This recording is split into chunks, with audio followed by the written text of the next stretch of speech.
Thea went on to become a BCBA, and she actually has her own company in northern New Hampshire, and she supervises a fairly large staff, and she treats lots of children with ABA. But when I met her, she was just a parent with a newly diagnosed autistic child in a very obdurate and recalcitrant school district. So these questions are somewhat randomly assigned because I didn't, pair the questions with the seating arrangements. So the question for Thea is, how can working parents oversee an ABA program successfully? I don't know.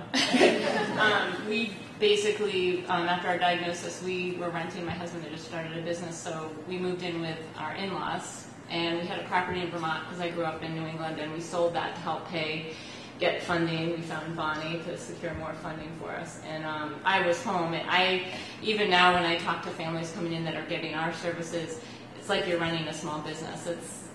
There are people in your house all the time. You've got scheduling. You're trying to get to OT and speech. I want to ask the panel, did anyone have 2 full-time working parents during the ABA? You did. So that might be a better question for her because Okay. there was someone in the home during therapy. So I guess working from home would be one suggestion, but I don't know if you want to field this one. Okay, well, what we did was I had a very flexible employer, but I did work full-time, sometimes 10 hours a day. So what I decided to do was put him in the normal preschool through the school district. This is when he was 3 or what have you. He would go to the preschool. I had a wonderful mother-in-law who helped me arrange stuff, all the time.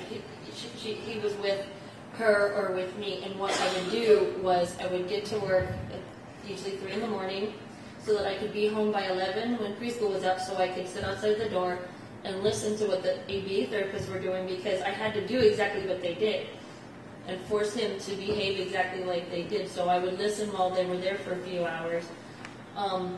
It sounds horrible, and it did take me a few years to get used to it. No, it did. It took me a few years to get used to it, but it was kind of like a bonding thing too because I would have to go to bed so early, and it was my son's bedtime. So he would watch TV with me, and we would snuggle up and. Don't tell the ABA providers, but he kind of fell asleep with me watching TV, both of us falling asleep till he was 7 years old. But, so it was good because we would always, spend time with each other at night because we went to bed at the same time. And then, eventually didn't have to do that anymore, but I kind of kept the same habit and work early. To this day. To this day. To this day. So that actually goes with question 2. What were good coping tools for your family? Also, TV. So Leslie, did you do other therapies? Yes, the other therapies that we did, mine is AW, and the pamphlets. The other therapies we did were speech therapy, and we did 2 to 3 hours a week, and we also did occupational therapy, and I try to do a couple hours a week of that as well, and I found them both helpful. ABA is fabulous. That is your big go-to. You should definitely head there. If anything's going to get you out of there, it's going to be ABA.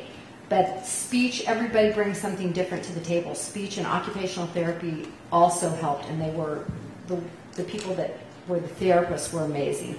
So